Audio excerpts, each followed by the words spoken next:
So I had this whole idea for a video. The thing is, when it comes to approaching ideas for content, what I do is I typically surf the internet. I look at trends on YouTube to see what's popular in the Call of Duty space, and then I make decisions from there. What's really frustrating, I kind of want to touch on the whole content creation thing here really quick. YouTube punishes you for going outside what does well for you, your niche, your lane, I guess you could say. And my lane right now seems to be cheating in Call of Duty. Well, I mean, here's the truth. Cheating isn't just in newer Call of Duty games, it's in older ones too. I don't know what it is, but Call of Duty attracts some of the worst human beings on the planet. Just stupid, low character type of things. Troll, grief, or get the edge on other players, really annoying. What's even more annoying is making content on Call of Duty. When I look at YouTube and I look at content and I look at Call of Duty content specifically, it really doesn't do well. It really doesn't do good numbers. Even some of the best content creators, I mean, you're looking at maybe 60 to 100K views, high end. Sometimes videos do better than that. That's great. I had a video recently that did 140K for my size channel. That's a viral moment for me. I'm super proud of that. But here's the reality. Is in that video, I talked about cheating, and I also called out a streamer. I called out that streamer. I confronted him about using a Chrono Zen. We talked about it. He proved that he wasn't using a Chrono Zen, but after that, the conversation was over. The discussion of cheating or showing any other part of his equipment, his stream, was not on the table. The conversation started and ended at the Chrono Zen. Then I did another video where I called out another streamer, was less aggressive about it this time, and I asked him, hey, look, just do a stream of your whole setup. Show us inside your PC, prove to everybody that you're not cheating. Well, the video ate shit compared to the other one, and he didn't respond. I came to the realization that calling out streamers isn't going to work. Activision really isn't doing anything about these guys and how they're playing the game and how it's affecting regular players. I had this whole idea for a video to call out FaZe Swag. I was going to call him out for some gameplay where he dropped 74 kills in Verdansk. Now, if you watch the gameplay, and I'll show some of it, wipes this lobby with this other guy named Adrian. They duo quad this whole lobby with little resistance. When you look at his gameplay, his aim isn't super tight. Guys aren't shooting back, and half the lobby looks like bots. The reason I bring this up, if you're like me and you play Call of Duty on a PC, might have experienced this TPM warning when you log into Call of Duty.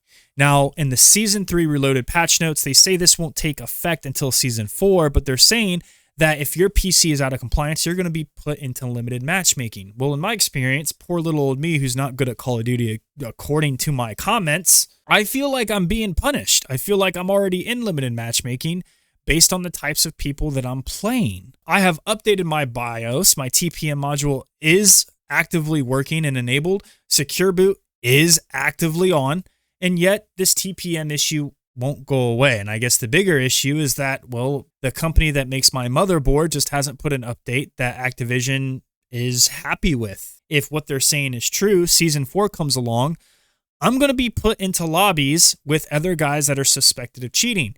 Limited matchmaking is basically a shadow ban. You're temporarily put into a limited matchmaking process with guys that are suspected of cheating or other guys whose PCs are out of compliance. I was going to go into this whole spiel about how Swag has a responsibility to the community to call out Activision based on how big he is in the Call of Duty space, but he's not going to do that.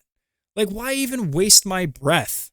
Like, why is he, I don't care if he's running a VPN. I don't blame him. Running a VPN and getting into easier lobbies, I don't care. What I care about, one of the biggest Call of Duty content creators is pulling 74 kill games out of his ass because he somehow got into the perfect condition to do so. Activision, make it make sense. A lot of people are talking about Modern Warfare 4, all these fake leaks and people already trashing a game that hasn't come out yet. And look, I'm excited about Modern Warfare 4 because it's not anything Treyarch's doing. It's not going to be another BO7 or a BO6. I don't want any more of that. It's where most of my frustration has come from with this game. Out of all the content, and I'll be honest, like I said, I'll get back to the whole content on Call of Duty situation, is that there's no shortage of guys making content on Call of Duty. It's a cesspit, oversaturation. And I just don't know if I'm going to be able to get bigger. When I look at FaZe Swag's content, you look 60, 100K views. I was surprised. I thought maybe his content would do better, especially having almost 3.5 million subs. That's no laughing matter in the Call of Duty space. That is fantastic, but I would expect his videos to do better. Yes, 100,000 would be amazing right now. Consistently hitting 100,000 though. Not just like I hit 100,000 and then I go back to like 10, 15K. Or I have videos that barely do 100, 200 views. All because I didn't stay on the subject matter of Call of Duty. All because I talked about GTA 6 or I did a reaction video. Like it wasn't very specific to what's doing well. And it's super frustrating that YouTube doesn't know how to find my audience if I do new forms of content. Call of Duty fatigue is a term that would be put lightly here. I mean, I just don't know what to do.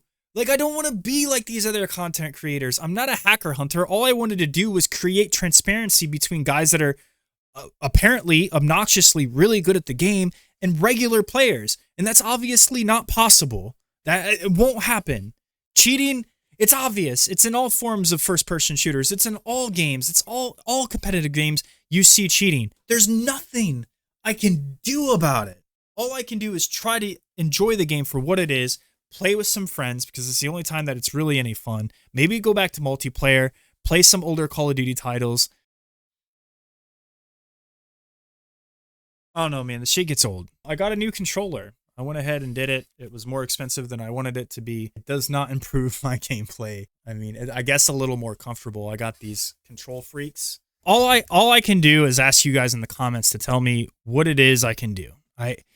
Call of Duty just can't, like, brother, I gotta have some variety in my life here. I can't just be talking about Call of Duty all the time. I don't want to talk about Call of Duty all the time. I only want to talk about Call of Duty when it's relevant, when I need to. Like I said, I had like 3 different video ideas. I had this whole thing, and then I switched it up. I was like, oh man, and then I scrapped that, and I hate scripting videos. It just throws off my flow. It doesn't feel organic. I hate reading off a fucking script.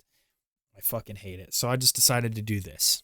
Guys, that's going to do it for this one. If you liked it, hit the thumbs up for me. Talk shit down in the comments. Until the next one, I'm out of here.